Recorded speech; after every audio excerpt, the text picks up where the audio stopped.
He's on the Giants. bro. Geno Smith is underrated. I hate you. I hate you. I hate you. I hate you. I hate you. I hate you. Welcome to the Bake Show. Baker Mayfield for MVP. I need Baker Mayfield. Welcome to the first episode of Clutch 10. Yes! Let's do it! Oh my god, that was so messy. Let's do it! This Walmart only had a gender reveal one, so we had a boy. Oh my god. Just an FYI. Our beautiful But yes, baby welcome boy. to Clutch 10. This is the podcast where we discuss 10 sports questions weekly, along with answer some trivia and play some games. My name is Jake Crumley, otherwise known as Crumbly on social media, and my co-host here is Ronnie Hensley. I'm Ronnie would you like to Hensley. introduce yourself? Yes, I would like to introduce myself. I'm Ronnie Hensley, otherwise known as Ronnie, everywhere. And I'm just excited to get started. Episode 1. Yeah. Wow. A long journey ahead of us. I made a little bit of a mess for the debut, but that's okay. All right. So the way this podcast works is we will have 10 questions prepared, including some of the biggest, most relevant topics in sports right now, some surprise questions, some questions that require us doing activities like making a list, and much more. In the future, also, some questions may be from you guys in the comments, so make sure to drop your best questions in the comments if you want those to be answered. Drop your hot takes. At the midway point, Ronnie and I will be diving into a little bit of head-to-head trivia, which we will be doing every episode and also be keeping an all-time record of, which right now sits at 0-0, obviously, since it's our first episode. Also, make sure to stick to the end if you want to see us get a little bit off topic as well, get to know us better, and that's about it. Anything else you want to add before we get into it, Ronnie? No, just I'm excited for the future. I can't believe we're finally here. Yes. I think we should just jump right into it, honestly. All right, let's do it. Sorry, I gotta get some of this confetti off of my keyboard. Of course, take your time. I'm gonna regret that, but okay. Let's start off. We're about 5 weeks into the NFL season, going into week 6, and there's a lot that's happened this season. There's a lot of surprising teams that have been good and surprising teams that have been bad. So who is the most surprising NFL team of the 2025 season so far? For me, the most surprising team is the New England Patriots. I think I was pretty low on them going into the season. Not like low, but everyone was really hyping this team up. And I know Drake May, he had a great rookie season. He's stepping up now. But I didn't expect them to come out to the start they had. They just beat the Bills last week against Josh Allen. Snow melts in May, Jake. Snow melts in May. Yeah. I don't have the Patriots down here. I was high on them. I think I had them winning 9 or 10 games going into the season. I love Mike Vrabel and I love Drake May. So it was a little bit expected for me. Maybe not like beating the Bills in week 5. Like I thought they were gonna kind of start out rough and then like get a hot streak at the end. But like they've started out good. And they beat my glorious Minnesota Vikings. Yeah, yes they did. They did do that. My number one most surprising good team. I also put down some stuff for bad, but I put down for my good team the Indianapolis Colts. Yes. Danny Dimes actually throwing dimes in the big 2025. Are you like there was no way I was ever predicting that. I've always been a little bit high on Shane Steichen, but like not high enough to start out Daniel Jones 4-1 this year. Like the defense looks good. Jonathan Taylor is obviously a beast. It's his best year since his only one good year. But yeah, they have been really, really good so far. I know they've been on fire on both sides of the ball. I'm as surprised as you are with Daniel Jones, but maybe that's just more of an indictment on the Giants. It's kind of the team where dreams go to die. And like same with Saquon Barkley. He had that one good year, and then he was kind of just he was there. It kind of injury plagued, but on the Eagles he had new life. And we're kind of seeing the same story with the Indianapolis Colts and Daniel Jones. Are there any other teams that you were like really surprised by this year? I was surprised with the Jets being this bad after this bad of a start. But honestly, these last couple of weeks they have looked really bad. But at least for the first few weeks before they just completely checked themselves out, they were hanging in there. They were just kind of losing close games and making just like 1 or 2 play mistakes that cost them the win. But now I just think the season spiraled out of control. Yeah, with the Jets, I didn't think they were going to be too good going into the season. I think I had them around 5 or 6 wins. but I didn't expect 0-5, and I especially didn't expect 0-5 after their offense looked so good in week 1 against the Steelers.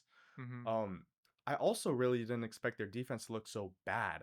Their defense sucks, and this is with Aaron Glenn, like the defensive like guru in Detroit that came over, and he started off not very good at defense. Now I will say, year 1 as a head coach, it's hard to come in and change like your whole philosophy. Like, I mean, but like the Jets do have a lot of guys, but I will say when Robert Saleh went from the Niners defensive coordinator to the Jets, that first year, he had the worst defense in the league.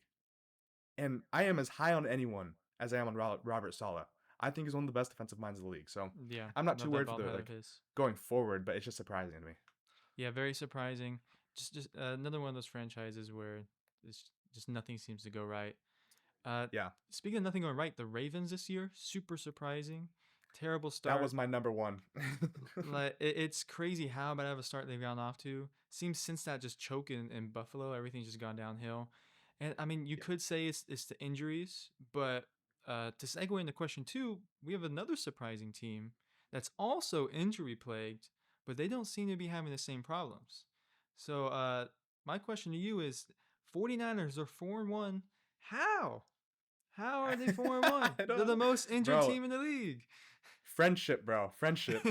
That's like all like I mean, I just mentioned Robert Saleh. Mm-hmm. I think that's where I want to start. I know.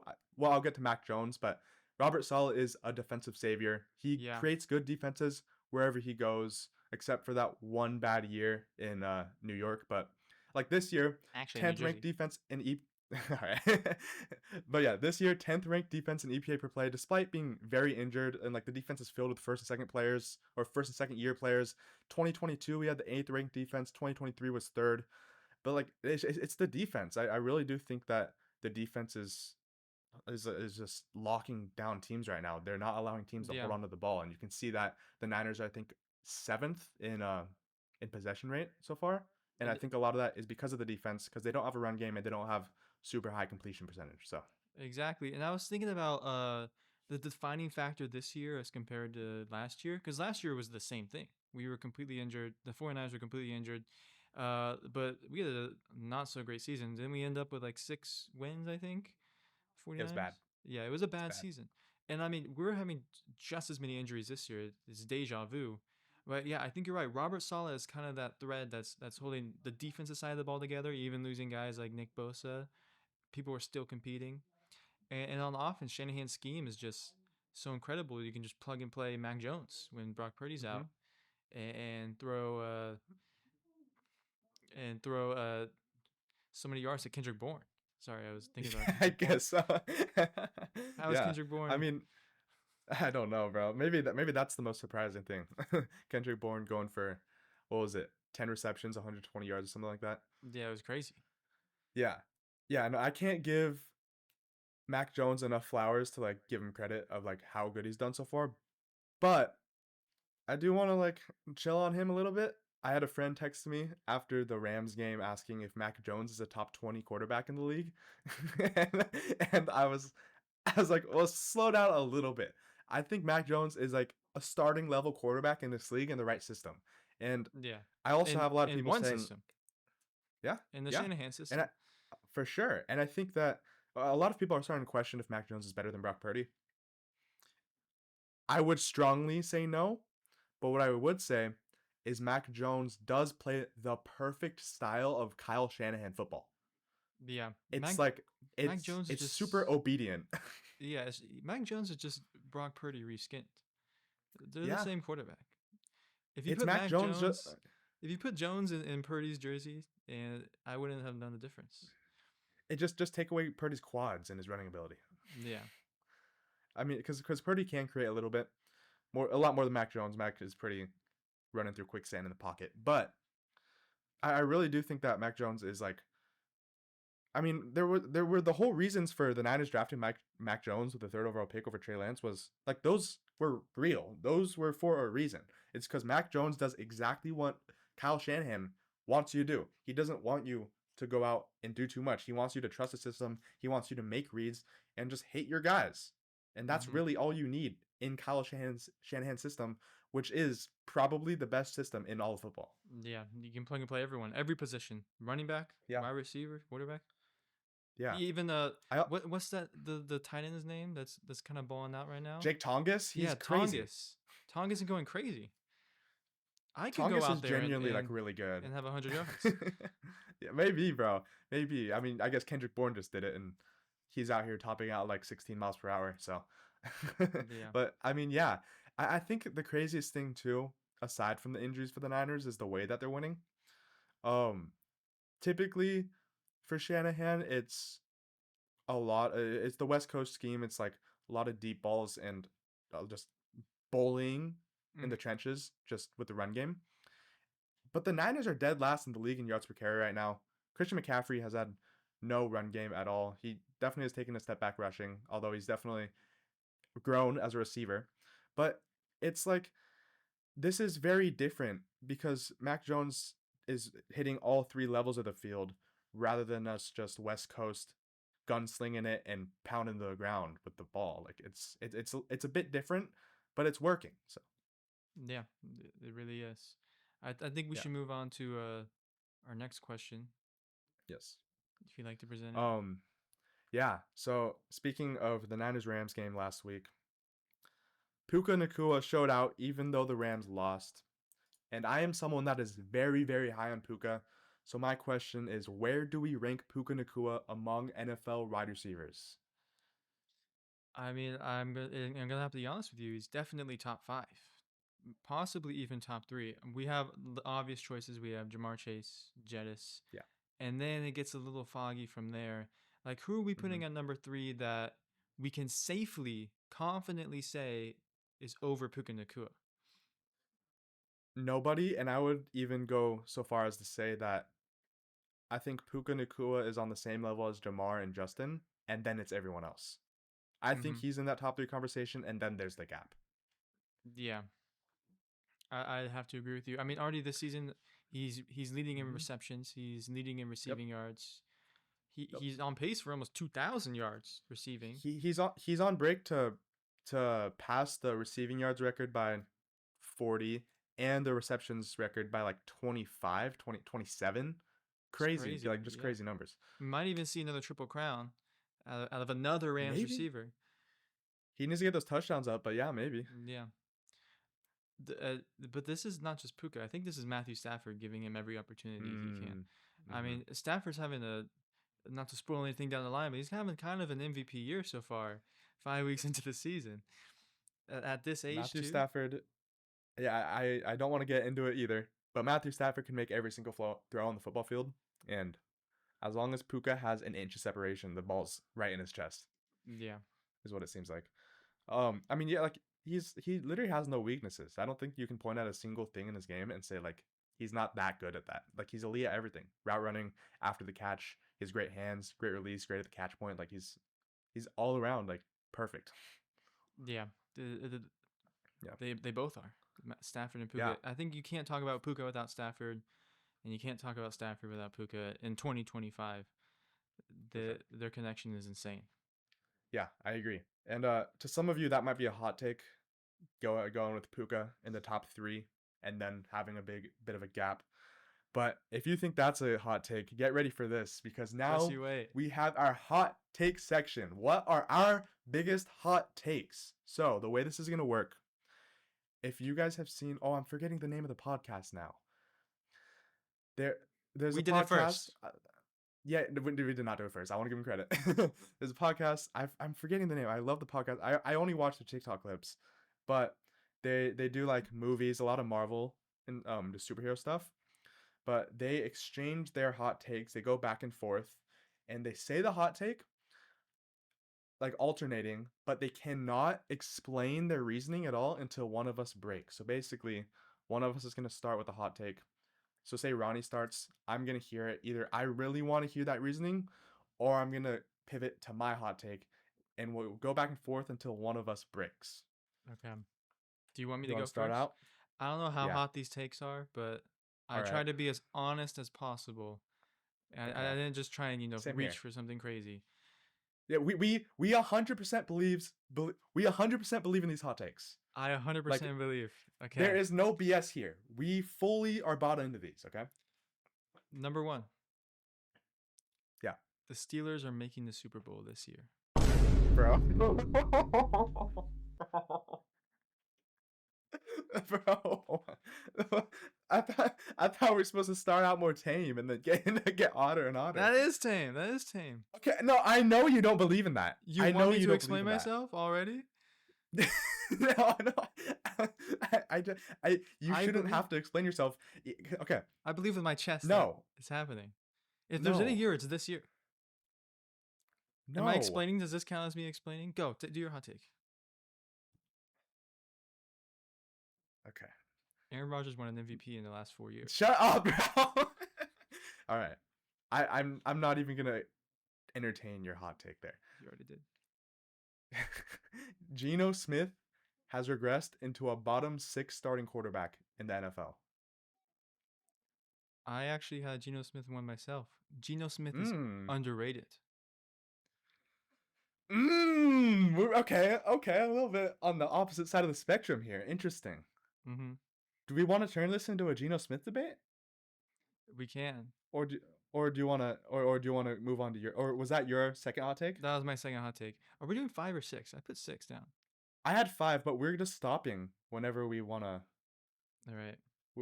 And we'll save the other ones for later. Okay. I think we turned this into a Geno Smith hot take or a Geno Smith debate because I really disagree with that strongly. Really? Yeah. Who? Okay, I'll start out by saying this. There's only 5 guys I'm for sure putting under Geno Smith right now that are starting. Tua. Okay. Browns quarterback. So I guess it's now Dylan Gabriel for sure. Dylan Gabriel. Now it's Joe Flacco on the Bengals, but I'm still counting Joe Burrow for the Bengals.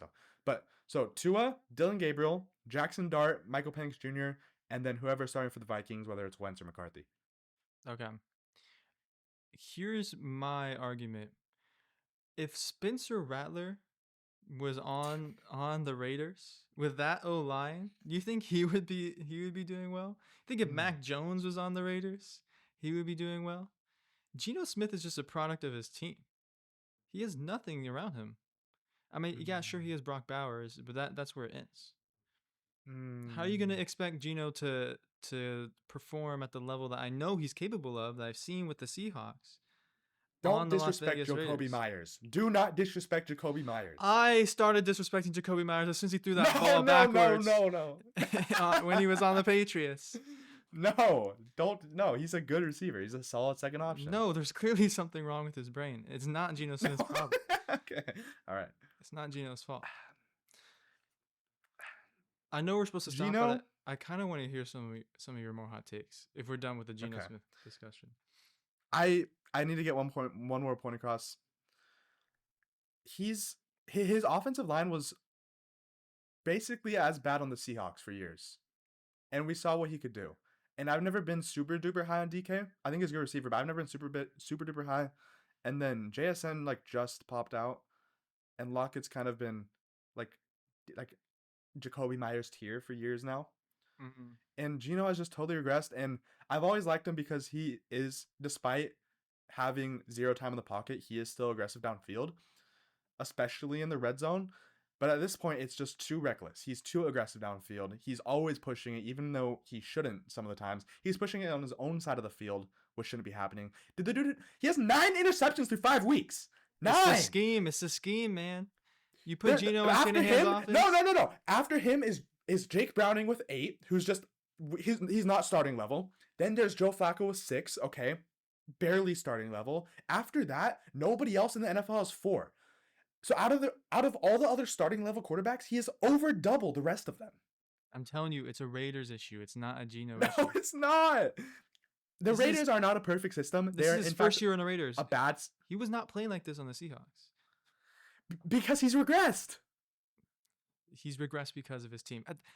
Just admit that you're wrong. A little bit, but I really don't think that the situation is all that much worse. Actually, I think it's about the same as it was last year. No, I think the O-line is. K9 was out for most of the year. The Raiders have Ashton Genty. If Genty can't do anything, then clearly it's a problem with the O-line. Genty had a good week. His most recent game. All right, Yeah, let's but move on. Let's move on. We're not going to come to an agreement on okay, this. yeah. Okay. My next one. We'll stop here at the hot takes. I want to save the rest for later. But Okay. Oh, I had one I really wanted to share, but that's Okay, okay. no, that's okay. We can go to it if you want. Um, Drake May. We've already talked about him a little bit. Okay.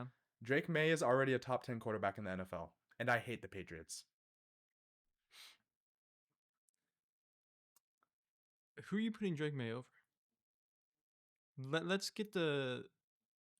I don't want to I turn this can into tell like a you who top 10 list. I can tell you the 9 guys I'm for sure taking over him, and then it's Tell me the 9 guys that you're taking over. wide open.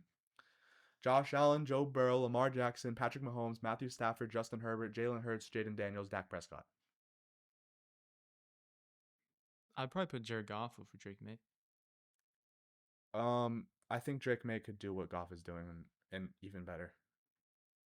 I think Drake May is even more accurate. I think Drake May is better at reads, and he can produce after out of structure. Fair enough. I'm not gonna argue with you on that one too much because I could definitely see a Drake May in the top 10. Who are his weapons? People. He's what at like 73%. He's at like 73% completion percentage. Oh my god! And yeah. he's like one of the most explosive play. Like he has one of the highest explosive play percentages in the league for quarterbacks. With the next Tom Brady is just playing with bumps, getting it done. Yeah, it's Hunter Henry and Ramondre Stevenson and Kayshon Boutte. Stephon Diggs is still solid, but he hasn't been like a focal point.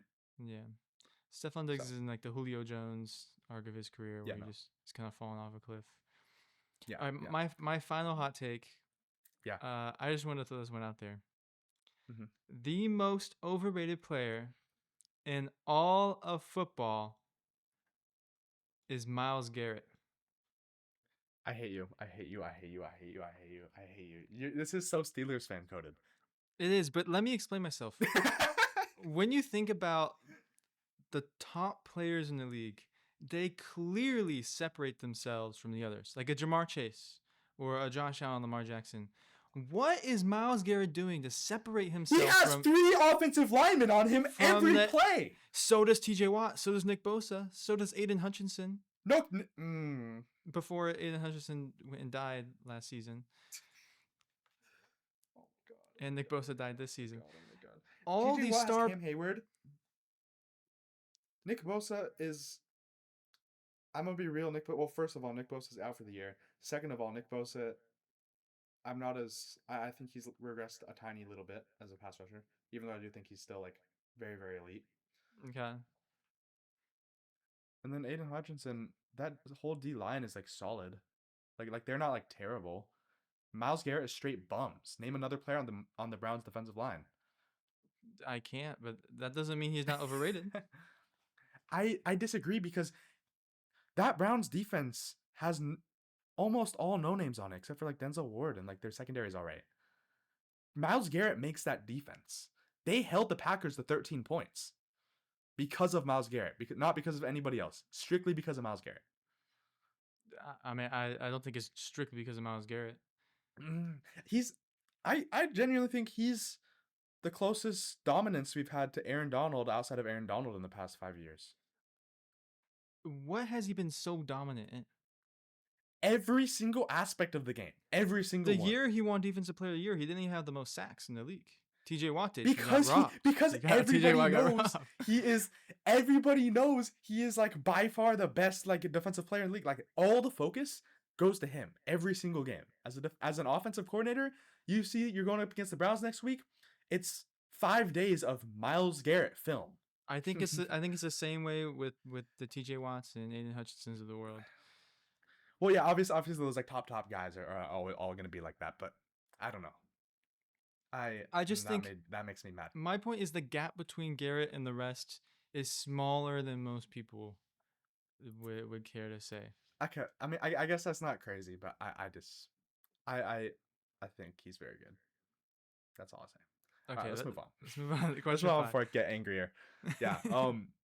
We're gonna go like a little bit of a pivot here. Not too much of a transition. We're just gonna jump straight into who should be the current MVP frontrunner.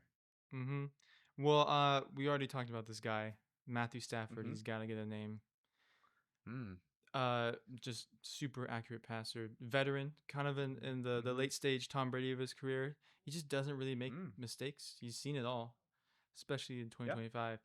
But I'd be remiss if I said he was my number one. The Bake Show. Welcome to the Bake Show. Baker Mayfield for MVP. Oh, I need Baker he's my Mayfield. 4. He's your 4. I think I just like him Yeah. too much. I love him. I just made a whole YouTube video about him. He is But the I do think QB he's my 4. paradox. Shout out Crumley. Yeah. But There's like 4 guys right now that are not separated from each other, in my opinion. yeah. And I have them ordered. I'll just go out and say the order. But like the gap between them is very, very small. So 4 Baker. Uh-huh. 3 I have Dak. Dak's been playing his butt off. Yeah. 2 Matt Stafford, also playing his butt off. 1 is Josh Allen still, in my opinion. Yeah. I mean, maybe I'm just thinking about voter fatigue here. Like, I think Josh Allen is far and away the best QB in the league, obviously, and he's still balling out this Yeah. year. He hasn't regressed at all. But are the voters going to give him 2 back-to-back MVPs? I think so. They might want to give it to some fresh blood. That's what I'm thinking. Maybe the Baker Mayfield comeback arc. The voters are kind of. I think. Well, Or that's Daniel a good point Jones. because Daniel Jones has been playing I'm well. I'm gonna go out and throw a hot take out there. Mm-hmm. I think the voters love Josh Allen because I think Lamar deserved the MVP last year. Oh, And I've always yeah. stood on that. But I don't know. Maybe because Lamar won the year before, though, right?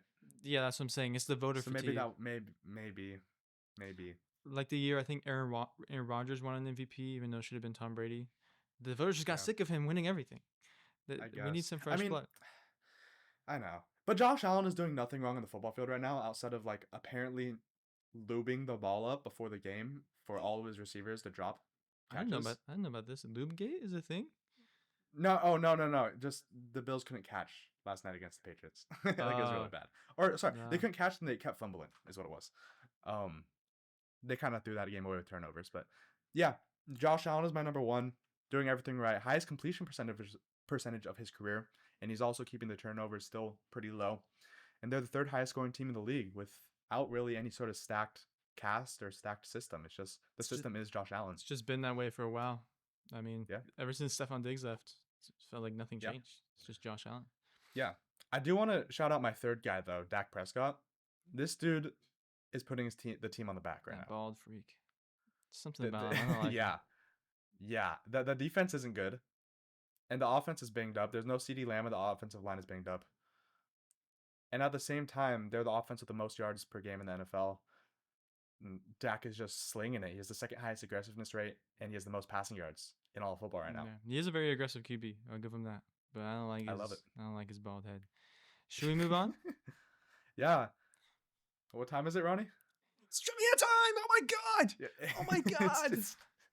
It is trivia time. So this is our first rendition of our head-to-head trivia today to start out. I'm sure all of you are familiar with the game Higher or Lower, and we are doing this sports edition. So Higher or Lower is basically a thing where you have some sort of stat that has numbers attached to it, and then you bring up 2 players or teams with that stat, but we don't know like actual numbers they're at, and we have to say which one is higher and which one is lower. So Ronnie and I each have brought 10 different guesses, 10 different questions about one specific stat. We don't know the stat for the other person. And yeah, whoever gets more of them correct wins today. All right. I'll let you go first. Throw it on me. All right. So my stat of the day is all-time NFL team playoff appearances. Okay. Oh my god. Just to give you a little bit of a baseline, the average for one team is about mid-20s, somewhere along there. Okay. All right. So we're going to start off with the Chicago Bears or the Buffalo Bills. Who do the Bills have more or less playoff appearances than the Chicago Bears? Oh my god. We're already off. I got to go fast. I'm going to go with the Bears. I think the Bears have more. So lower for the Bills? Yeah, lower for the Bills. Good start. Good start. Okay. All right. 1 for 1. Now we got the Titans. Higher or lower than the Bills? Oh, I'll give you numbers. I'll give you numbers too. The Bears are at 27. The Bills were at 24. Okay. Average around mid-20s. So where are we at for the Titans? Higher or lower than the Bills? Oh, so we're not keeping the Bears. We're just doing the Titans. Okay. We're doing 2 new teams. We're gonna keep the most recent one. So we're gonna go like I don't know how to explain it. Yeah. Okay. I think the Bills probably have higher. I don't know. The Titans are kind of. Are we talking about their history as the All-time Oilers? playoff appearances. Yes, all-time. I'm still gonna have to go with the Bills as higher. Am I wrong? Bills 24, Titans 25. Oh, it was One close, more. though. One more. All right, next up. So Titans 25. Do the Colts have a higher or lower amount of playoff appearances? I'm gonna still go with my gut. I'm gonna say the Titans have higher. Damn it. Titans 25, Colts 29. Okay. All right, next up. The Colts have 29. Are the Cleveland Browns higher or lower? They have to be lower. Lower. Oh my god. The Cleveland Browns have 30 compared to the Colts god. 29. Oh my god. Yo, I totally messed up. I have the Bears listed down again. So if you remember which one was higher or lower, you get a free point. This is on me. I think the Bears were lower. They were like mid-20s, right?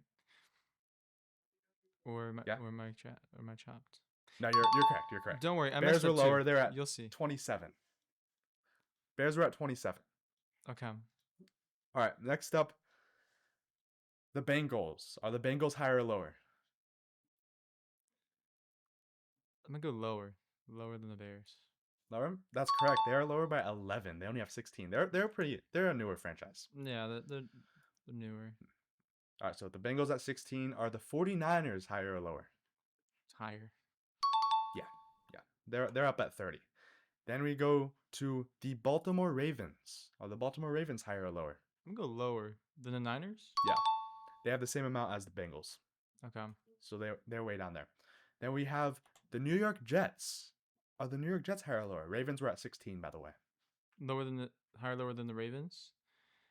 Yeah. Who had 16? I'm gonna go higher. There's no way they're lower. 14. They're near the bottom of the league. Wow. Yeah. Near the bottom of the league, not at the bottom of the league, near it. Last one. Tampa Bay Buccaneers. Higher or lower than 14? I'll tell you right now, it's only a difference of 1. Oh, wow, really? I'm gonna hope that one is that Tom Brady Super Bowl. I'm gonna go Buccaneers higher. Yep, correct. All right, so you got 1, 2, 3, 4, 5, 6 points. So 6 out of 10. 6 out of 10. Okay. Yes. All right, here we go. Higher or lower? Chris Jones, Aaron Rodgers. The statistic I brought for you: number of children that they have. Okay, number of children. Aaron Rodgers has no children, so it's lower. Aaron Rodgers is lower. That is correct. All right. Do I go the person that you missed? Higher. So you keep Aaron Rodgers. I keep Aaron Rodgers. Okay. Yeah, and then you go to the next. Higher or lower? Aaron Rodgers or Myles Garrett? Myles Garrett's higher because I know Aaron Rodgers has 0.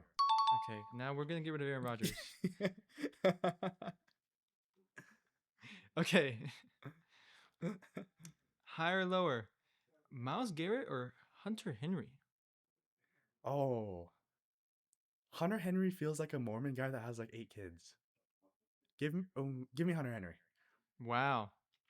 That's right. Hunter Henry How many kids does he have? Am I allowed to know? He's 2 kids. Oh, okay. I was wrong, but still. Higher or lower? Hunter Henry or Marlon Humphrey? Oh, Marlon Humphrey is like screaming 3 kids to me, so Marlon Humphrey higher. No, that's wrong. Oh, dang it. Okay. How many kids does he have? Marlon Humphrey has 1. Do I stick with Hunter Henry now? I honestly have no idea how. I formatted Did you this. do You know, you're still Way doing different. Oh, then you do however you formed it. Do however you formed We're already in too deep. it. Okay. Okay, well, I was under the impression that we just have one player, and we're comparing them to the stat. So my stat was 1.5 children. Oh, that's fine. We can do that. Okay, we're We switching continue like halfway that. through. Episode 1 is about mistakes. Yes, we're learning. We're learning. Okay, so with that in mind, we already did a bunch. I'll give you your 3 points, even though you cheated. 1.5 children, higher or lower? Brock Purdy. Lower. He just got married. Yeah, that's I true. think. He only has one child. I'm tapped in. Oh, he has a child? He does have a child. Higher Oh, or okay. lower? 1.5 children, DJ Moore. Higher. He has 2, I think. That's correct. He has 3. How do you know so 3. much Okay. about these people's children? I don't know, bro. I know. I just know. Higher or lower? 1.5 children. We already did Hunter Henry. Dak Prescott. Higher. That's correct. Mm-hmm. He has 2 children. Yeah. Okay. I'm just tapped into NFL babies. Higher or lower? 1.5 children. Mike Evans. Higher. Yes, that's correct. I'm tapped in. You can tell. I think you can tell by the age. Is a lot of it. Yeah, well, I tried to put it helps. I tried to put some old people that didn't have that many children, but all the old people are gone. Okay, higher, lower, 1.5. Patrick Mahomes. Oh, I feel like he has. I think he's higher. I think he has 2. He has 3. Or does he only have 1? He has 3. Damn. I keep guessing like 1 off, but yeah. Okay. Let's go. I think I already beat you. Yeah, you did. Higher or lower? 1.5. 1.5 children. Tyreek Hill. Dude, he has like 10. He's higher. He has 10 children. He shouldn't have any. He shouldn't have any, but he has 10. He shouldn't have any. No. Wow. Yeah, you got. All right. I think 9 points out of that, or 8, I'm 8 or tough, 9. bro. 6 or I'm 7, tapped in, bro. I didn't know. I didn't think you know how these people's children. God damn. I didn't think I knew either. I just know. Okay. All right. Let's get off the trivia section. So, all-time record. I am now up 1-0. So, good start for me. All right. You want to move into the next question, Ronnie? Yes. Okay. This is my surprise question for you. Number 6. Yes. Yes. You have no idea what I'm about to ask. No clue. How panicked are you? I brought a couple of teams. How panicked are you on the New York Jets? Scale of 1 to 5. 1 least 5. panicked. Okay. 5 most panicked. 10 out of we're just talking about this year, right? This year, yeah. In terms of 10 out of 10. Playoffs. They're not. 10 out of 5. I give you 5. Oh, sorry. I'm sorry. 5 out of 5. 5 out of 5. Yeah, they're cooked. I kind of give you a bit of a softball to start. Yeah, thank you. I'm gonna give you one that you were probably expecting, but I want to get your opinion on. The Baltimore Ravens. How panicked are you? After Lamar's injury, I was like 9 out of 10. I've cooled off a little bit because I do think Lamar has the ability to go on like an 8-game winning streak. And I do think the defense is very injured right now. The defense isn't going to be ever like elite this year, but I think it can be average, and it's been like one of the worst in the league so far. And I think it can get back up to the average slot. And I think the Ravens defense tends to pick up steam in the second half of the year. Same thing happened last year. The defense was mediocre, and then it became one of the best in the second half of the season. Like, there are a lot of names I'm really high on. Love Kyle Hamilton, one of my favorite players. So I would give the Ravens like a 7 out of 10. Instead of a 9 out of 10, I'm gonna give them a 7 out of 10. Yeah, we'll just go out of 10. Sorry, 3. No, sorry, 3. 3. No, we'll go out of 10. Out of 5. We'll go 3.5 out of 5. Okay, I agree with you. I think this next week's a must win. And with the AFC North, how it's looking, Steelers are probably just gonna go 9-8 again. There's a chance the Ravens they're gonna win next week. I can't lie. Can win the North. Yeah, me neither. But there's always hope. My next team for you, Houston Texans. How panicked are you in the Texans? Probably a 9 out of 10. The defense is very, very good, right? But the offensive line just got worse, man, than last year. It was already maybe the worst in the NFL. Now it's almost definitely the worst in the NFL. I still think CJ Stroud is overhated Mm-hmm. because of how bad his situation is, but the offensive line's a mess, and I just don't love the system. I don't love the play calling. I don't. It's not very creative, and they have no motion, which makes it really hard on CJ Stroud to determine what the defense is trying to do Yeah. before the play. So And their division this year's doing really well now. The Colts and yeah, Jaguars both 4-1. This isn't a year where they yeah, can. I know they're only 2-3, but this is a year where they can just get above 500 and know they're gonna make the playoffs. So yeah, and I don't think they're gonna go above 500. I definitely agree with you there. My next Yeah. team is they just traded for Joe Flacco, the Cincinnati Bengals. Um, 9 out of 10. So I keep doing not 4.5 out of 5. Four and a Okay. half out of 5. Joe Flacco is not the needle mover. Don't even try and convince me that. I think Jameis Winston was like the ultimate like fit there, just like huck it up. But Mm-hmm. he's not the needle mover either. Um, Joe Flacco's not going to fix that terrible offensive line that was terrible when Joe Burrow was in. He's not going to fix the terrible running game that was terrible when Joe Burrow was in, and he's not going to fix the terrible defense that's been terrible since the beginning of last year. You could. Okay, maybe you could, but I'm not gonna make that assumption ever. I'm not gonna even think Okay. about that. And then moving on, last team, the Chiefs, Kansas City Chiefs. The Chiefs. How panicked are you on the Chiefs? I was trying to figure this out actually yesterday, and then I went back and saw their team in I think 2021, and they started out like 2-4, 3-4. Yeah, pretty bad if I remember. I think that I think the Chiefs are gonna go deep into the playoffs. Still, Yeah. I do think Something about this year does feel different to me, though. It's the defense. I think it's the defense. The defense isn't that dominant anymore, and I don't think the guys on the defense are as elite as like we're used to seeing. Like Chris Jones is still very, very, very, very good. He's Yeah. not like top 2 D tackle in the NFL anymore. Trent McDuffie's very, very good, and I don't think he's regressed. But like outside of that, like I'm not the biggest on any of their defensive players. And then like I do think the offense is gonna get better. Rashee Rice will come back, and Rashee Rice is very good, but I don't know. I think that the Chiefs, like if I had to choose them to have their year end in a certain spot, I think they're gonna lose in the AFC Championship. Yeah, this might be finally the year where if we get Yeah, another AFC team to break the ice. yeah. I think there's a good chance that this is the first year since I think 2018 or 2017 that they don't make the AFC Championship. But like when I'm talking about like how panicked I am, if you're like going into the playoffs and like gonna win a game or two, I'm not too panicked. So I'd go like 1.5 out of 5. Yeah, I Patrick might be Mahomes. I might be a little bit higher. Uh, Mm-hmm. it's, maybe it's just what I want. I want the Chiefs to finally, go down to the mortal level. So Yeah. I maybe do like a 2.5 or something. Okay. Yeah, that's fair. Let's move on to another question. This is not a surprise question, but it is along the theme of panicking, but not with an entire team, just with a specific side of the ball. How concerned or panicked should we be with the Eagles' offense? Mm, I don't think we should be panicked at all. I know they've gone off to a slower start, but what's so different about this unit than last year's? I have a lot. Let's go. Kevin Let's hear it. Patullo, their offensive play caller, um, just completely different.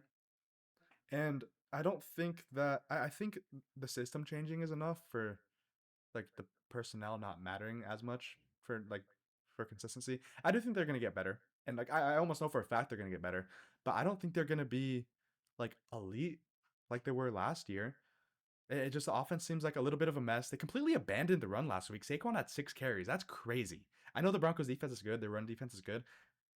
Saquon is a top 10 player in the NFL. You don't give him 6 carries in a game. He's Yeah. averaging 3.2 yards per carry. That's the worst of his career. And last year, it was 5.8, the best of his career. That's a huge drop off. The team, 3.5 yards per carry. That's 29th in the NFL. Last year, they were 4th in the league at 5.0 yards per carry. Mm-hmm. And I think you bringing that up is kind of what makes me not concerned with the Eagles. It's kind of contradictory, but I think that stark of a difference kind of just means it's more of just kind of like a dry spell period, in my opinion. Maybe I'll be proven wrong, but I think the Eagles are really going to start picking up offensively, and I don't think losing Yeah. their OC is that crazy of a difference. Like Ben Johnson leaving the Lions. Lions are still doing really good on offense. Bears haven't looked that crazy on offense with Ben Johnson as the head coach. Even like if we go back to the Steelers, people were going for Matt Canada's head. We got rid of Matt Canada, and things didn't really change that much offensively. I think people put a little too much weight on the offensive coordinator. Uh, I just think with guys like Saquon, AJ Brown, Devontae Smith, I don't think it's just the OC that's making those guys be stars. Like those are Yeah, all star players. they definitely are gonna like go back closer to the median.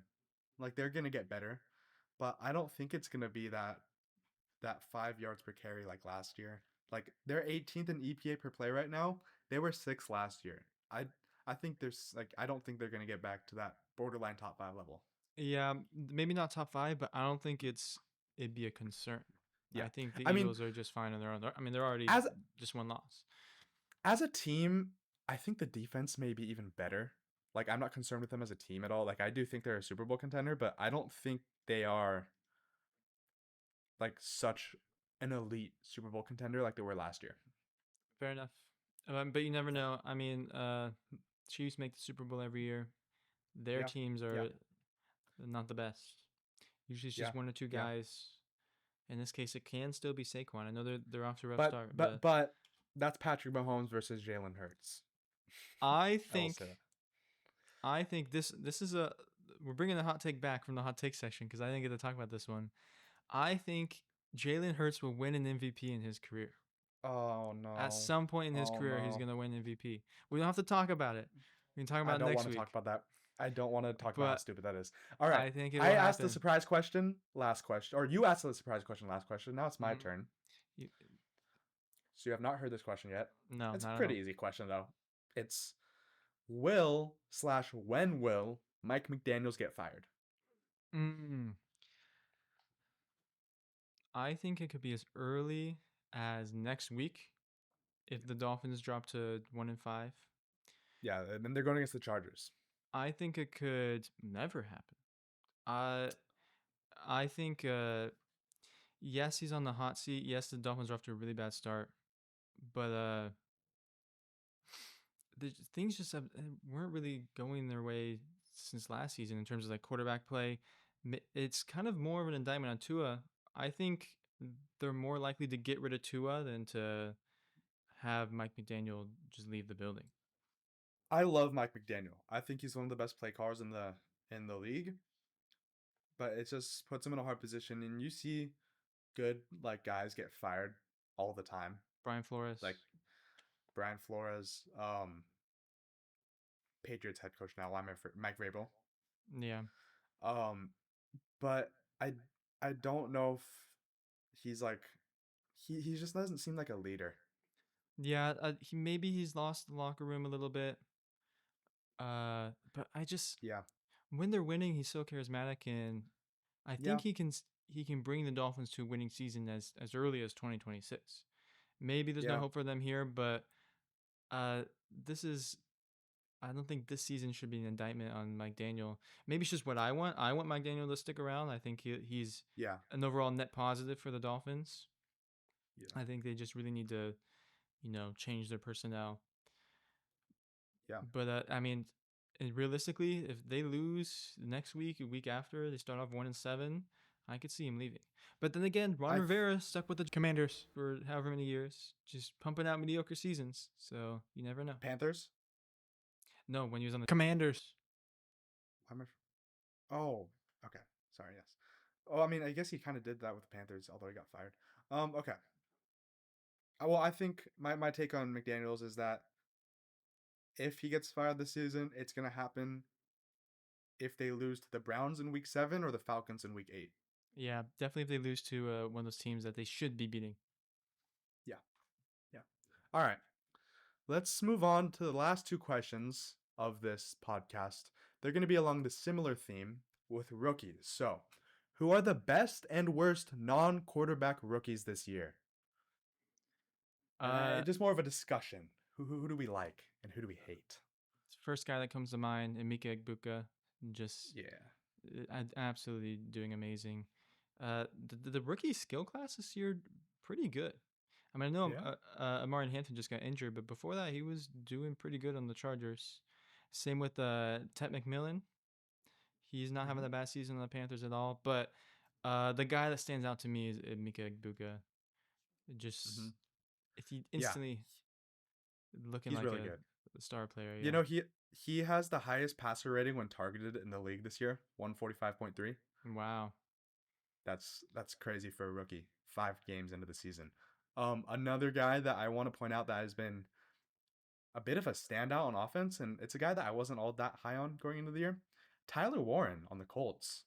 Yes, He's tight end leading all Tyler time. Warren. He's leading tight ends in yards right now, 307 yards. Something about these rookie tight ends, they're always having crazy seasons. That's why I know. I do want to put the brakes on him a little bit because we've seen this before with That's Sam true. Laporta and Brock Bowers. Not to say that they're bad Yeah. tight ends, but I think Brock Bowers, I'm still really high on him. He's playing through injury. And he has Geno Smith as his quarterback. Not to go back to that, but underrated MVP candidate Geno but Smith. yeah, no, I do think that's fair to say. A lot of tight end receptions also are systematic a little bit. Like we saw, Jonnu Smith is not a top 5 tight end in the league, and he had a top 5 year last year. Yeah. So, yeah, I mean those are definitely my two big guys on offense. I like Tet, and I like Scat. I like Oh, Scatterbo. Cam Scatterbo. Um, Yes. I was really low on him going into the season or going into the draft. I just didn't think he was really like he didn't have that like second level speed. He wasn't all that explosive, but like he's been really good. I'm not gonna say he's elite, but he's been better than I thought he would have been. Mm-hmm. And then I do want to give a shout out to a couple defensive guys. Abdul Carter for the Giants is 4th in QB hits this year with 7 in the NFL. Only half a sack, but 22 pressures is almost top 10 in the league.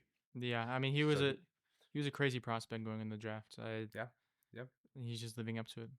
Same with yeah. Travis Hunter. I know he's not really getting noise that much, but defensively and offensively, he hasn't looked bad at all either, especially on the I defensive agree. side of the ball.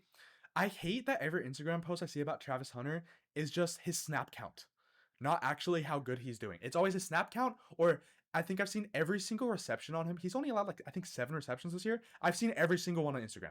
Every single time they post it. He's like Bronny It's James. really annoying. You I get guess the so. inbound highlights.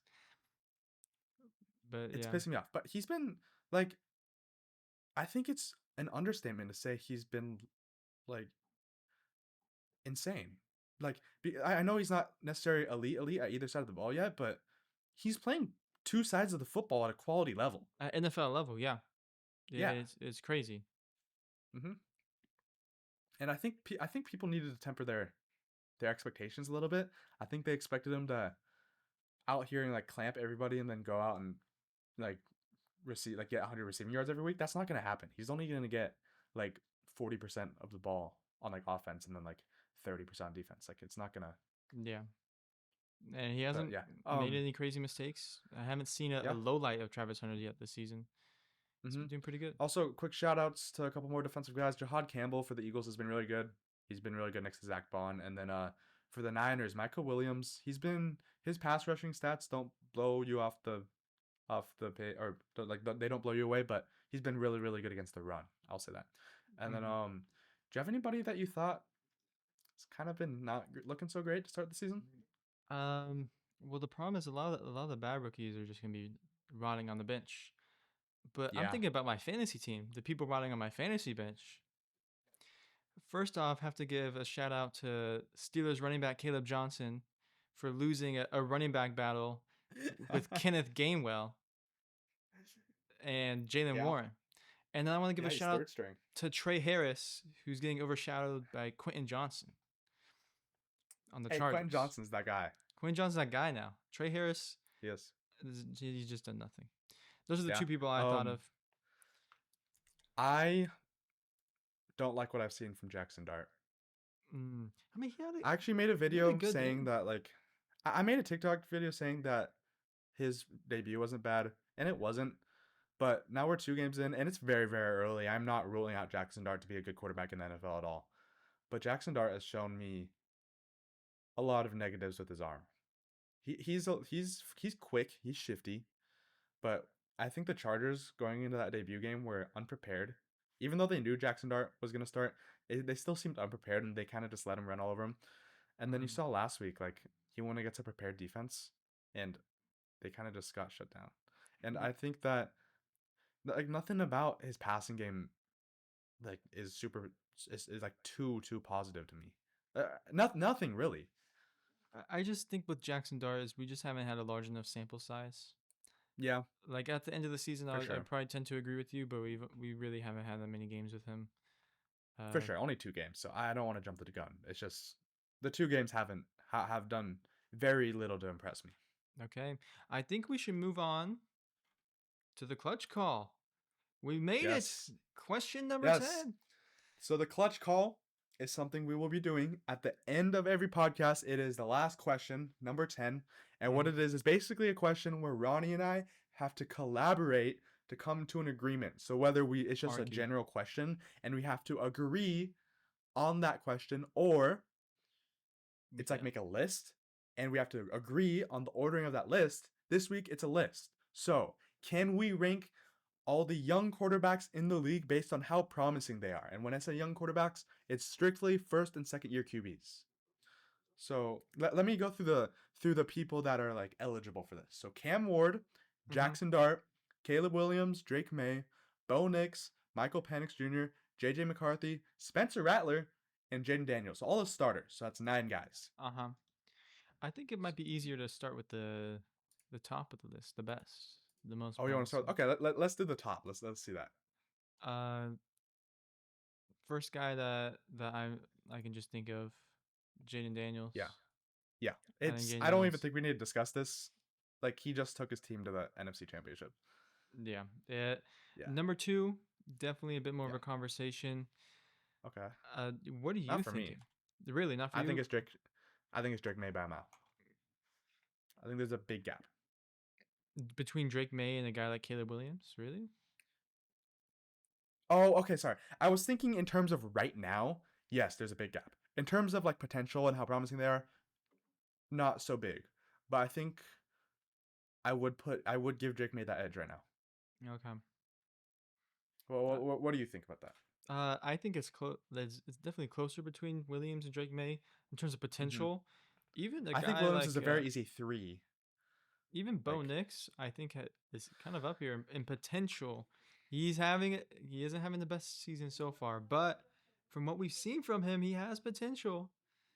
He has that potential. You can't deny it. Oh God. Peyton Manning. Okay. Peyton Manning took a couple of seasons before he became. That's fair. Peyton Manning. That's fair. That's all I'm gonna say. But I don't hate putting Drake May at number 2 as long as we put Caleb Williams at number 3. Let's put Caleb at 3. That's pretty easy. We don't need to discuss that. They still, both of those guys, top 5 ceilings in my opinion. I do think Caleb is still at that level. Okay. Like he's getting adjusted to a new offense in his second year. Cut him some slack, and he's shown a lot of good signs. After that, who do you got?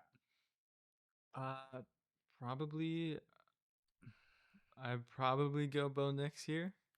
Not Cam Ward? It's between Bo Nix and Cam Ward. It's between Bo Nix and Cam Ward for me. Okay. But yeah, I know he's the number 1 overall pick, but this wasn't like a totally stacked draft for quarterbacks. Yeah. Like he's not an upper level number 1 overall pick for sure. Yeah, he was kind of just he's just number 1 by the process of elimination. Yeah. He's not a guy that you look at and you're like, oh my God. He's gonna save our franchise. But I do think he's like, I do like him a lot, and I do think he has I think he has a really good arm. Like, I don't know if you saw that throw to Calvin Ridley just in the bucket to beat the Cardinals. Yeah, dude, that was elite. That was a crazy throw. That whole drive, Cam Ward was really just sinking them in. Yes, he was. A couple of crazy throws on the drive. Yeah, but I think that's something that Bo Nix has never shown. Like, okay, I shouldn't say never shown, just not that high of a level. And I'm gonna say I have Bo Nix a lot lower than my next guy. Really, so. I still think Bo Nix is not number 4. But who's your next guy? Okay. Who's your next guy? You said it was between Cam Ward and Bo Nix. Give me Cam Ward here. Fine. Because I have Bo Nix way I'll just lower. give me Cam Ward. Okay. So we're in the order of my list so far. My next guy at 5 was Michael Penix. No, Michael Penix is like number 10. I'm okay. Michael Penix, I'm not high on, but he was my next guy, and I think that speaks to the rest of the list. You really think Michael Penix could have started for the Denver Broncos and beaten the Philadelphia Eagles? Yeah. You're out of your mind. I'm putting Bo Nix at 5. I'm not out of my mind. What did Bo Nix do that well that game? He got his team to a victory. He doesn't have to be flashy. He doesn't have to be Cam Ward. He doesn't have to sink it in the bucket. Dude, the Eagles got did they got shut out for like a quarter and a half in the game. Yeah, but the offense just a score. Not that. It was like 10 points. It's like 10 points, bro. I think he has potential. We're not talking about just game by game basis. We're talking about potential. Okay, well, Bo Nix was Bo Nix your next guy? Yeah, he has a larger sample size. He has all of last year. Okay. So I'm gonna say I had JJ McCarthy and Spencer Rattler over Bo Nix. I had Bo Nix at 9. Jesus Christ. Sorry. I had him at 8. I think my problem with Bo Nix is kind of like Jackson Dart, just he's already proved he can be a little bit better. There is nothing about Bo Nix's game that like defines him as like a possibly good quarterback for me. Like all the good quarterbacks in the league, they have like a really good defining trait. Mahomes can do anything out of structure. Josh Allen can do anything out of structure. Lamar is the most elusive quarterback we've ever seen. Matthew Stafford can make any throw on the field. Justin Herbert can make any throw on the field. You know who you sound like? You sound like the people who didn't want to draft Tom Brady. Let him fall to pick 199 because he had nothing defining about his game.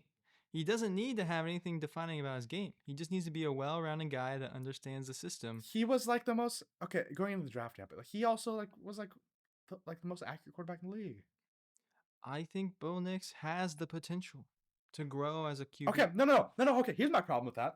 Because Brady became the best processor of the game that we've ever seen.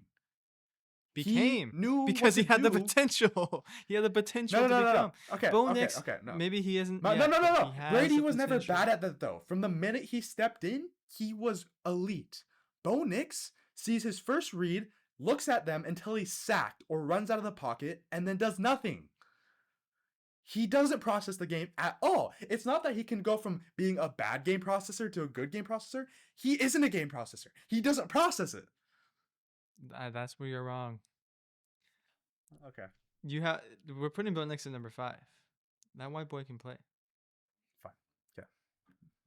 God, I can't believe I'm about to put out a list with Bo Nix at 5. I mean, okay, it's not the end of the world because you're gonna hate on him this much. He had a fine year last year. He didn't have a good year last year. Still. He had a great year last year. I don't think it was like. I don't think it was. I think it was the system and his surroundings. Okay, who do you have after that? I obviously I still have Michael Penix. Yeah, my next highest. I would put Michael Penix lower, but since you were so adamant against, no, okay, the gap between Penix and then my next guy, JJ McCarthy, is very, very small. So if you have McCarthy firmly over him, no, we'll put Michael Penix at number 6. Okay. So yeah, McCarthy was my next guy at 7. I don't disagree with McCarthy. He was 6 on mine. Okay. I think again, we've seen very little of McCarthy. Like he got injured in his second game or third game? Yeah. That first game he played wasn't good at all, right? Like that it was a really bad first half, decent second half, enough to get a win against a Bears team that kind of blew the game. But I think he does have the potential. I just like him. He's a cool guy. Yeah, he's a cool dude. I just don't. I don't think he has all that strong of an arm, and when he wants to get a lot of oomph on the ball, he has to step into it so much. I don't know. And obviously he's really young, but like another thing with the processing, he's not as bad as Bo Nix at processing, but still not good. Okay. Who's your next guy? So we're at 8 and 9. These are the last 2, right? I'm just gonna give you the guy I have last, Spencer Rattler. No. We are talking about potential. How old is this man? He should have like 3 kids in the family by now. And this is his rookie season in the NFL. Jackson Dart is he's so like his arm is so bad. He's so young. He can improve. I believe. I just realized last question we were supposed to be talking about non-quarterbacks and I brought up Jackson Dart. But still, Jackson Dart, that's how much of a non-quarterback he is. Yeah, that's what I'm saying. I'm arguing against myself. That's how much of a non-quarterback he is. He should be last. He's not a quarterback. He's a state of mind. Spencer Rattler has genuinely been like a decently like he's been a borderline top 20 guy this year. Yeah, he's gonna retire in like 3 years. No, he's not. Isn't he He's 25, good. 26? 20... He's good. His receivers have butterfingers, dude, and he doesn't have a good Chris line. And Olave. he's really good. He's actually really good out of structure too, and he's kind of quick. Okay, here's my problem with the Jackson Dart hate train that I've been seeing from people named Jake. He's on the Giants. Nobody can do good on the Giants. I think if you put Jackson Dart in the Saints, I think he would do worse than Spencer Rattler. But career-wise, he would have more of a trajectory. I think he has more potential. I disagree. Because I think Dable has formed this offense into like an Ole Miss replica for Jackson Dart, where it's all QB runs and RPOs, and he still doesn't look that good. It's literally his college offense where he dominated the most, and he still doesn't look that good. Well, this isn't college. I know it's only This game is two. the NFL. I know it's only game two. But Brian Daboll doesn't know what he's doing. Talk about dude, coaches getting fired. Should have been out the I building don't 3 think years Brian. ago. I disagree with Brian Dable not knowing what he's doing. I think he's just suffered. Like, I don't think he has an elite system, but I do think he suffered like just a really bad quarterback play. You can't convince me Daniel Jones wasn't playing really bad football last year. Yeah, now I know he's playing amazing. good right now, but it's also in like one of the most like it's in a really really good system. Shane Steichen's system is really really good. My argument is just the Giants system is terrible. I mean, I know Russell Wilson wasn't the greatest on the Steelers last year, but he's just fallen so far on the Giants. I just don't think you could. Scissors this. Okay, fine. I'm not willingly standing my. I'm not willingly letting you put Dart over Rattler. Okay, we're out of sync, so just put up like whatever you have in 3, 2, 1. I got you. No, you went like this. No, I went like this, and I went up with it. All right, fine. All right. Spencer Rattler at 9. Jackson Dart at 10. So our final list is 1 Jaden Daniels, 2 Jake May, 3 Caleb Williams, 4 Cam Ward, 5 Bo Nix, 6 Michael Penix, 7 JJ McCarthy, 8 Jackson Dart, 9 Spencer Rattler. Okay. And that is all 10 of our football questions for the day. Yes. Before we get out of here, let's have a little fun. Let's make another list, but we're going to get off the football topic. Instead, we each brought our lists of our top 5 cereals of all time. And if you guys don't know, Ronnie is a cereal connoisseur. I'm a cereal fanatic. You're going to hate my list. I want you to go first. I want you to go first. I didn't prepare a list. I went in this wanting to go off the dome because as a cereal lover, and when you come to love cereal, you also come to realize that it really depends on the day. So this list is just about Tuesday, the 7th of October, 2025. Yeah. How I'm feeling at this point in time. Okay. I'm not necessarily a cereal lover because I grew up in like one of those households where like you couldn't really have sugary cereal that much. Like very, very rarely. It was like a treat like once or twice a year. All I'm saying, if I see Wheaties on your list, that's a little foreshadowing. I'm gonna kill you. No, it's not. No Wheaties. No Wheaties. Don't worry. But I want to hear. Let's hear what your list off the dome. Okay. I don't know if I can even like rank these, but I'm just gonna give some shout outs to some cereals that have saved my life. That's fine. Just give generally top 5. We have to put Fruity Pebbles on there somewhere. That was my number 6. I'm gonna go number 5 for Fruity Pebbles. Okay. I know real Ronnie fans know that I used to have it at 1, but taste changed, man. Taste changed. That was also used to be my 1, and now it's at 6. So. Number 4, keeping with the Pebbles, Cocoa Pebbles. I think Cocoa Pebbles have surpassed the Fruity for me. I may or may not have those on my list. In terms of chocolate cereals, I think they're the best. Cocoa Pebbles are by far the best chocolate cereal. Okay. Number 3, I gotta think about this. I think I gotta go with the classic Lucky Charms for number 3. I've never been too big on Lucky Charms. I only like the marshmallows. That's why I love it. I think it's a very good balance. Like as a kid, you're like, I only want to eat the marshmallows. But then I did that. I picked out all the marshmallows from the box and I ate them, and it wasn't the most rewarding experience. Yeah. I don't know why, but one time in middle school, my mom came home with a bag of like a big cereal sized bag of just the Lucky Charms marshmallows. Like there was no cereal in it, it was just marshmallows. And I remember I ate a bowl of it like it was cereal. and I think it just ruined it for me.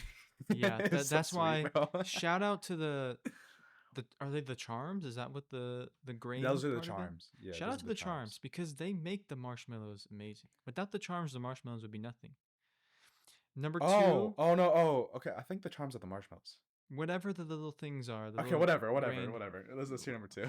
Number two, you can't have a list without the cereal. I think if the cereal's off your list, I'd be the most offended. Cinnamon Oh Toast no. Crunch.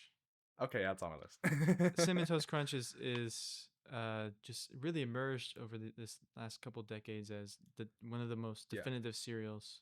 Just such yeah, a definitely the most versatile. You can get dry, eat it with milk. I think it's one of the cereals where no matter what mood I'm feeling, I'll have this cereal. yeah. But my number one, I went with a bit of an answer I don't think a lot of people have. Kind of a cereal I think a lot of people underrate nowadays. Can you guess what it is before I say it? Is it gonna be Honey Nut Cheerios? No, it's not Honey Nut Cheerios. It's Frosted Mini Wheats. Frosted Mini Wheats are my number one cereal.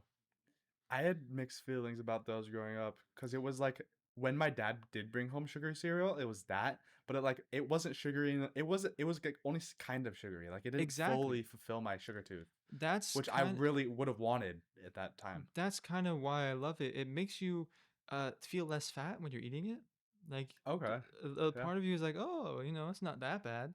I think Yeah. it's in terms of getting soggy, one of the best soggy cereals of all time, Frosted Mini Wheats. Yes. Yes. That's a good point. Even dry, like a See, okay. super good dry cereal. Let me do your list. I've been talking for so long, but Frosted Mini My Wheats thing number with one. okay, my thing with the soggy cereals is I eat fast, so I didn't really get to like the super soggy point. But like, yeah, okay, Mhm. I eat really fast too. But yeah, people like that is the one downside of Fruity Pebbles. When it gets soggy, it's just not as good. I think a lot of yeah, cereals, like when they get to that soggy point, it's just a worse experience.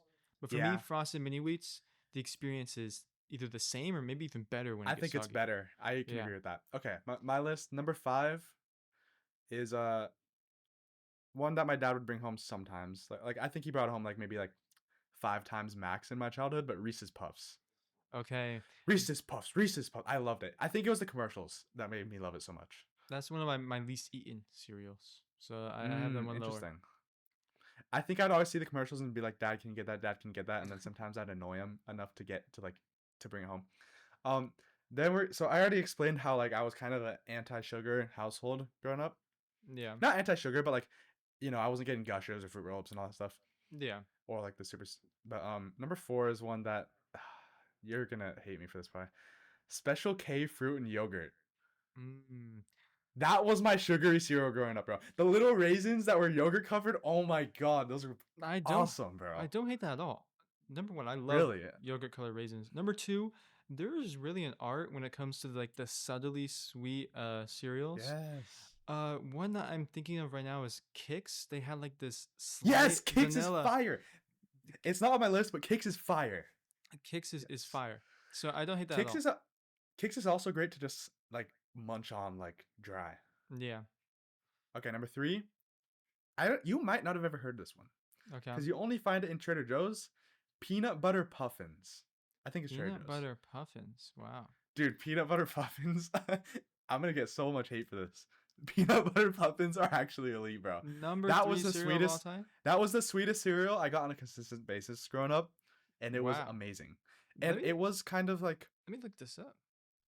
yeah, I was gonna say I don't think you would have ever heard it, but like it was, it was so good at all stages of like hardness slash sogginess, bro. They were amazing, bro.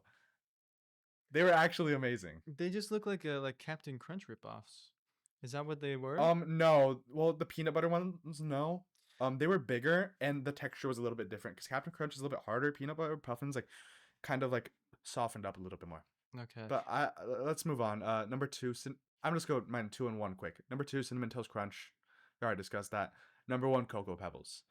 Yes. Because I eat fast, I don't care as much about texture. They're the best tasting cereal. It's just Cocoa Pebbles chocolate. taste so good. I used to have Fruity Pebbles Yes. over, but Same. the more I've gotten older, Fruity Pebbles, I wouldn't say they've lost their magic, It but feels a little bit childish now. well, I'm still like a bubblegum cotton candy ice cream kind of guy. So the child in me will forever stay. For me, it's just I guess it kind of goes in with the feeling fat. You feel fat eating Fruity Pebbles.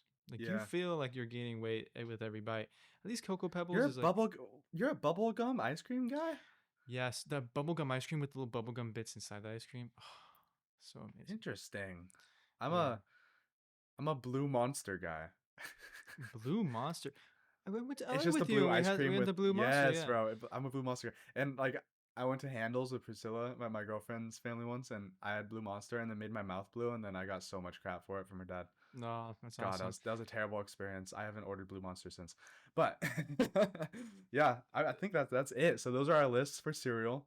And that's all we really have to talk about today. Yeah, episode 1. Anything else, Ronnie? Nothing except hour and 20 minutes, pretty much. It's okay. It's okay. We'll refine this. It probably won't be as long in the future. We'll try and figure it out. Yeah, we'll see. Unless you guys want to be longer, we'll make it Clutch 25. Clutch 50. I guess so. But yeah. Thank you guys for watching. Make sure to go down and subscribe below. It is completely free, and make sure to turn on notifications as well so you get notified for future episodes. Also, make sure to leave questions in the comments if you want us to see it, answer those on the podcast. Yes. Follow us on social media, which will be linked in the description, and we will see you guys on next week's edition of Clutch 10. See you guys.